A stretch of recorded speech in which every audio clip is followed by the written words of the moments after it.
Thursday, Wisconsin Governor Scott Walker, impossible presidential candidate, made headlines when he compared the Islamic State to unions in Wisconsin. He made the comment at CPAC, the Conservative Political Action Conference. Governor Walker, Ned Ryan, American Majority, board member of the American Conservative Union. Would like to know, should you become commander-in-chief, how would you deal with threats such as ISIS?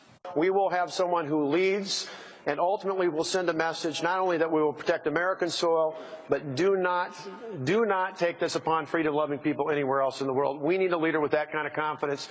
If I can take on 100,000 protesters, I can do the same across the world. Wisconsin Governor Scott Walker speaking at CPAC Thursday. Meanwhile, Walker has announced plans to sign an anti-union right-to-work bill that would eliminate the requirement that workers must pay union fees. Joining us here in New York, the person who's usually in Madison, John Nichols. He's a political writer for The Nation, author of Uprising, How Wisconsin Renewed the Politics of Protest from Madison to Wall Street. In our last 2 minutes, John, the significance of Governor Walker comparing ISIL to the unions of Wisconsin. Well, I'm afraid it's not the first time that he has suggested that striking down these protests back in 2011 and continuing to try to prevent protests in the Capitol, trying to force protesters out, has somehow prepared him to deal with the world.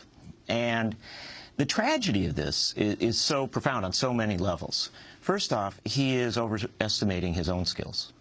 Second, he is underestimating the challenges and the complexity of the threats from around the world. But most of all, he is deeply, deeply mischaracterizing those who rose up to challenge and question his policies. These were school teachers and snowplow drivers and nurses and parents of children with autism and other challenges, seniors who were concerned about their care. This was not just a union protest in Wisconsin, it was an anti-austerity protest. And it was incredibly diverse, incredibly, and I will use the word beautiful. You were there, Amy.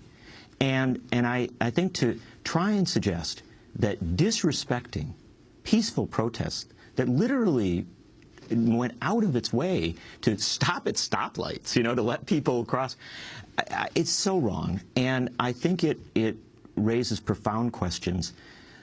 Not, you can get angry about all this, but I think it raises profound questions about whether Governor Walker really begins to understand what he's talking about as regards global threats, but also begins to understand how a president should look at the people he would serve. Final question. We only have 10 seconds. Back to our first story, FCC, the major decision around net neutrality. You said you debated Tim Wu whether the term net neutrality should be the one that was used a decade ago. You started the show with Tim Wu, and Tim did not blow his horn hard enough. He and I have both been involved for a long time with the group Free Press, and Tim really was the person who argued for using the term net neutrality so we understood the net, internet, and that it had to be neutral with all forces. He was a profound figure in this, and frankly, you couldn't have picked a better guest to start the show with.